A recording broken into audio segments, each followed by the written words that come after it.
사랑하는 시흥동산교회 성도 여러분, 오늘도 함께 예배할 수 있음이 기쁨입니다. 오늘은 어버이 주일입니다. 여러분, 어버이 주일의 주인공은 누구일까요? 지난주에도 냈던 퀴즈인데, 그렇죠. 어버이 주일의 주인공은 어버이가 아니라 우리 엄마, 아빠, 어머니, 아버지, 할머니, 할아버지가 아니라 어버이 주일의 주인공도 우리 삼위일체 하나님이십니다. 오늘 온전히 하나님께만 집중하는 예배를 하나님께 올려드립시다.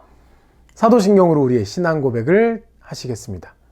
전능하사 천지를 만드신 하나님 아버지를 내가 믿사오며 그 외아들 우리 주 예수 그리스도를 믿사오니 이는 성령으로 잉태하사 동정녀 마리아에게 나시고 본디오 빌라도에게 고난을 받으사 십자가에 못 박혀 죽으시고 장사한 지 사흘 만에 죽은 자 가운데서 다시 살아나시며 하늘에 오르사 전능하신 하나님 우편에 앉아 계시다가 저리로서 산자와 죽은 자를 심판하러 오시리라.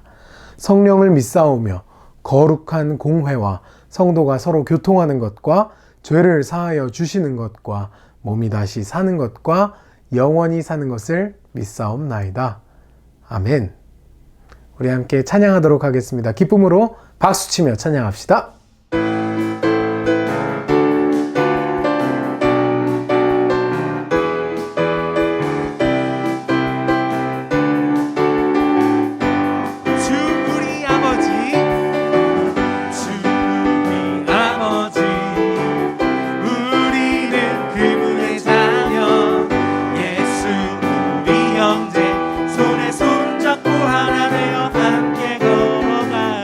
찬양합니다. 주 우리 아버지, 주 우리 아버지, 우리는 그분의 자녀, 예수 우리 형제, 손에 손잡고 하나 되어 함께 걸어가. 아멘. 주께 찬송해, 주께 찬송해, 탬버린으로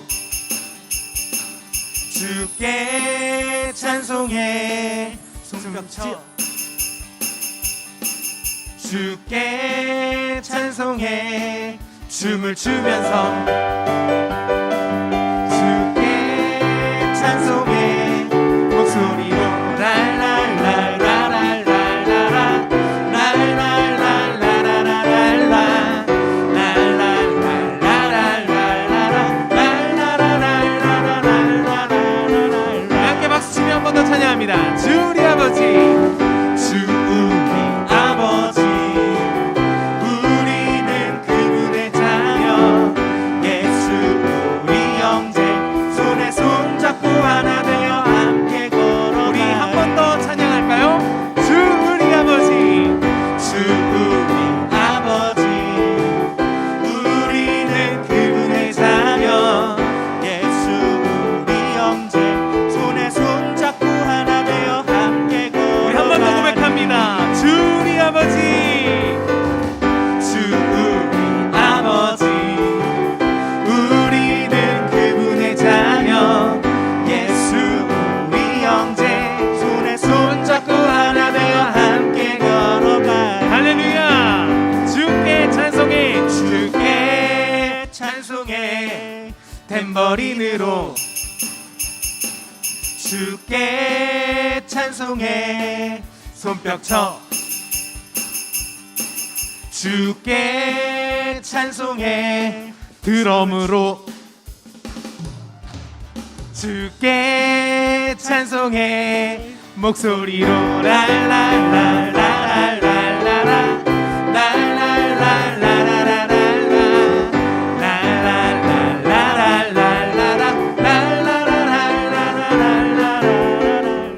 요셉의 이야기를 계속해서 나누고 있습니다. 지난주 요셉이 어떻게 됐죠? 이집트의 총리가 되었죠? 어떻게 해서 총리가 될 수 있었나요?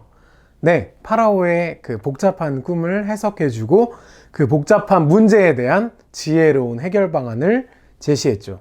하지만 이 모든 것이 요셉 스스로가 한 것이 아니라 요셉이 이전에 감옥에서 술 맡은 관원장과 떡 맡은 관원장에게 이야기했듯이 해석은 하나님께 있지 아니하니이까. 네, 정말 중요합니다. 오늘 그래서 또다시 한번 이야기하는 거예요. 해석이 하나님께 있다는 것을 알았던 요셉이 하나님의 해석을 전하는 통로로 사용받을 수 있었습니다. 요셉이 해석했던 것처럼 정말로 7년 동안의 풍년이 시작되었습니다. 평소보다 훨씬 더 많은 곡물을 수확했지요. 하지만 중요한 건 그 뒤에 다가올 7년의 흉년이었죠. 파라오는 요셉을 총리로 세워서 곡식을 어느 정도 모아두었다가 흉년에 나누어주는 그런 일을 맡겼습니다. 요셉은 성실하게 그 일을 감당했습니다. 또한 요셉은 이집트의 귀족의 딸인 아스낫과 결혼했습니다. 아스낫. 그리고 이 아스낫이라는 사람과 결혼한 다음에 아들을 둘 낳거든요. 첫째 이름은 므낫세, 둘째 이름은 에브라임. 여러분, 요셉의 이름의 뜻이 뭐였죠? 맞습니다. 하나님께서 더하신다. 근데 우리 계속해서 얘기했지만 요셉의 인생이 더하기 인생이 아니라 빼기 인생을 걷기도 했죠. 물론 지금은 총리가 되었지만 요셉이 그 아들들의 이름 대충 지었을까요? 절대 그렇지 않았겠죠. 므낫세, 에브라임. 무슨 뜻일까요? 요셉이 그의 장남의 이름을 므낫세라 하였으니 하나님이 내게 내 모든 고난과 내 아버지의 온 집 일을 잊어버리게 하셨다 함이요. 차남의 이름을 에브라임이라 하였으니 하나님이 나를 내가 수고한 땅에서 번성하게 하셨다 함이었더라. 이집트 땅에서 너무나도 힘들었던 일들, 그리고 그 이전에 가나안 땅에서 사랑하는 아버지 야곱과 있었지만 거기서도 형들에게 버림받고 또 팔려오게 된 이 모든 일들을 잊었다. 그러면서 첫째 아들 이름을 므낫세라고 지었고요. 또 나를 이 낯선 땅에서 번성하게 하셨다. 풍요롭게 하셨다. 그러니까 무슨 뜻이겠습니까? 내가 이 이집트 처음 보는 땅, 내가 올 줄도 몰랐던 이 땅에 왔는데도 내가 이곳에서 아주 풍요로운 삶을 살 수 있게 되었습니다. 라는 뜻으로 에브라임이라고 지었습니다. 여러분, 요셉의 마음이 느껴지시나요? 요셉이 도대체 어떤 마음으로 아들들에게 이런 이름을 지어줬을까요? 므낫세, 잊었다. 에브라임, 풍요롭게 하셨다. 와, 이제 요셉이 정말 싹 다 잊었구나. 이제는 힘든 일 전혀 생각하지 않고 이집트에서 잘 적응하고 아주 멋지게 살아갈 일만 남았구나 라는 생각이 떠오르시나요? 글쎄요, 저는 잘 모르겠습니다. 아니, 오히려 요셉이 지금까지 얼마나 고생했길래 라는 생각이 드는데요. 정말 힘들고 어려웠던 시간을 지나서 이젠 정말 잊고 싶다. 잊어버리고 싶다. 그리고 이젠 정말 그냥 이 이집트 땅에서 풍요롭게 살고 싶다 하는 그런 마음이 조금 느껴지는 것 같습니다. 그런데 모든 것을 다 잊고 이제 이집트에서 새로운 삶을 제대로 한번 살아보려는 이 요셉에게 심상치 않은 일이 벌어집니다. 7년의 풍년이 끝나고 이제 7년의 흉년이 시작되었습니다.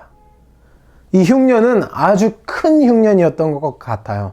이집트뿐만이 아니라 온 이웃 나라들에게까지도 흉년이 찾아왔습니다. 야곱이 또 이르되 내가 들은즉 저 애굽에 곡식이 있다 하니 너희는 그리로 가서 거기서 우리를 위하여 사오라.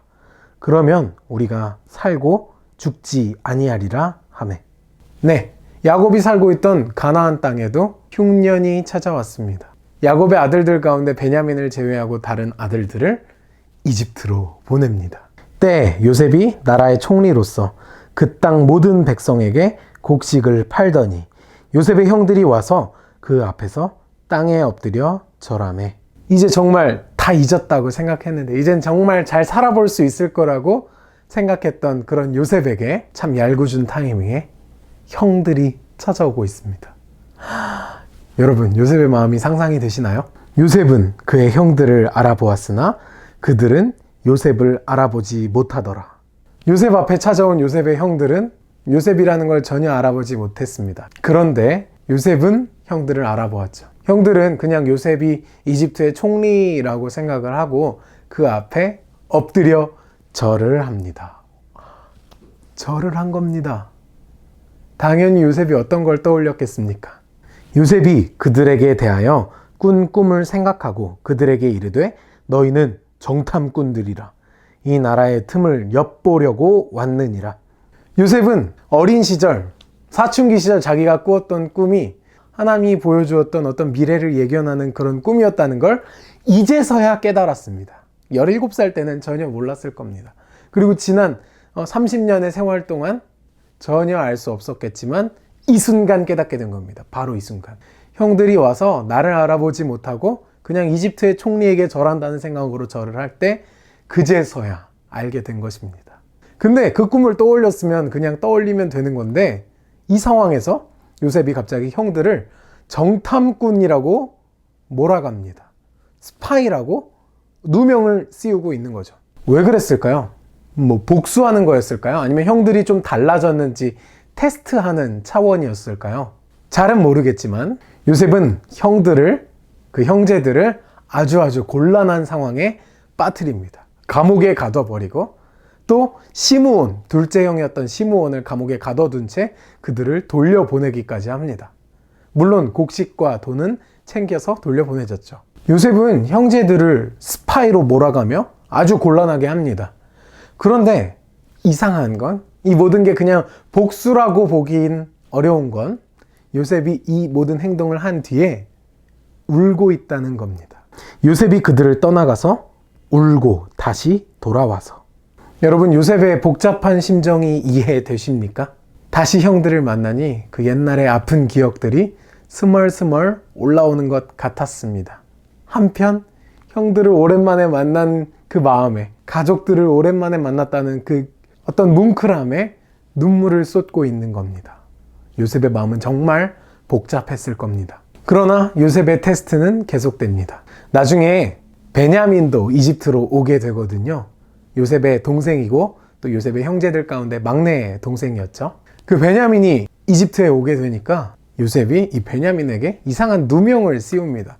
베냐민을 보고서 너무 좋아가지고 음식도 막 많이 차려줬었거든요. 그런데 갑자기 또 마음에 어떤 마음이 들었는지 우리는 알 수 없으나 베냐민의 가방 속에 요셉이 아끼던 은잔과 은으로 된 컵과 또 돈을 숨겨놓는 거예요. 그리고 나중에 그 가방 검사를 해가지고 너가 이 베냐민 이 녀석아 너가 이걸 훔쳐가려고 했었구나 하면서 베냐민을 이집트의 종으로 삼겠다고 엄포를 놓습니다. 요셉이 이렇게까지 막 복잡하게 일을 만들어가는 그 이유를 우리는 알 수가 없습니다. 그런데 여기서 아주 갑자기 확 변한, 확 튀는 인물이 하나 등장합니다. 그건 바로 넷째 형이었던 유다입니다. 유다. 이제 주의 종으로 그 아이를 대신하여 머물러 있어 내 주의 종이 되게 하시고 그 아이는 그의 형제들과 함께 올려 보내소서. 유다가 자진하여 베냐민 대신해서 이집트의 종이 되겠다고 합니다. 여러분, 유다가 어떤 형이었는지 기억하시나요? 요셉의 형제들이 요셉을 그냥 구덩이에 가둬놓으려고 했을 때, 구덩이에 가둬놓고 굶어 죽이려고 했을 때 요셉을 노예 상인에게 팔아버리자고 했던 사람이 바로 유다였습니다. 유다가 자기 형제에게 이르되 그를 이스마엘 사람들에게 팔고 그에게 우리 손을 대지 말자. 그렇게 동생을 노예로 팔아버리겠다던 유다가 이제는 동생을 위해서 자신이 노예가 되겠다고 이야기를 하고 있는 겁니다. 여러분, 후회와 죄책감은 사람을 아주 괴롭게 만듭니다. 여러분도 그런 경험 있으시죠? 여러분이 후회하는 일, 그리고 아주 어렸을 때 잘못한 일이 있어서 혹은 최근에 잘못한 일이 있어서 지금까지도 나의 양심을 힘들게 하는 어떤 일이 있잖아요. 뭐 이런 걸 이불킥이라고 이야기하기도 하더라고요. 아주 부끄럽고 치욕스러운 기억은 우리 마음속에 또 우리의 정신 속에 트라우마, 마음속 상처, 정신 속 상처로 남습니다. 유다도 그랬을 겁니다. 왜냐하면 유다가 바로 이 요셉을 팔아 넘기자고 처음 얘기했던 형이었으니까요. 그런데 그 종으로 남게 될 것 같은 베냐민을 앞두고 이제는 베냐민이 종이 되면 어쩔 수 없다라고 이야기하지 않고 내가 그 대신 종이 되겠다고 이야기합니다.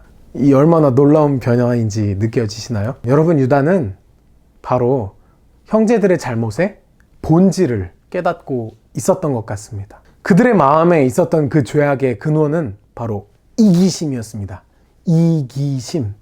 자기 자신만 생각하는 마음. 사랑하는 막내 동생 베냐민이 이집트의 종이 될 것만 같은 그 순간에 내가 대신 종이 되겠다고 이야기하는 겁니다.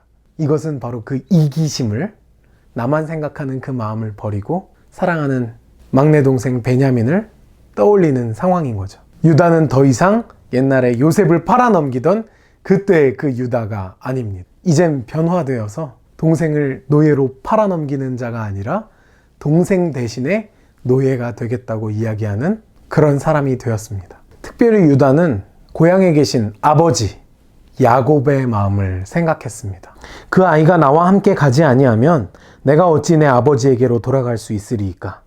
두렵건대 제 해가 내 아버지에게 미침을 보리이다. 베냐민이 만약 가나안으로 함께 돌아가지 못한다면 우리 아버지는 너무너무 힘들어할 것입니다. 이미 한 명 아들을 잃어서 너무너무 힘들어하신 분이었고 그 사랑을 이제 그 막내 동생인 베냐민에게 쏟아주고 있었는데 베냐민마저 잃게 된다면 얼마나 그 마음이 아프시겠습니까? 그러니까 제발 내가 이곳에 종으로 남게 해 주십시오. 나 혼자 돌아가는 것은 아무 소용 없습니다. 베냐민이 아버지에게로 돌아가야 됩니다. 아버지 야곱의 마음을 먼저 헤아리고 있는 이 유다의 마음이 조금 이해가 되십니까? 한편으로는 그냥 우리 아버지는 왜 이렇게 동생들만 사랑하시나? 특별히 막내 동생들만, 요셉, 베냐민 왜 이렇게 꼬맹이들만 사랑하시나? 이렇게 불평과 불만을 품을 수 있었을 텐데도 불구하고 유다는 더 이상 그런 질투심과 이기심을 품고 있지 않습니다. 그리고 이제는 바르고 성숙한 길로 나아가고 있습니다.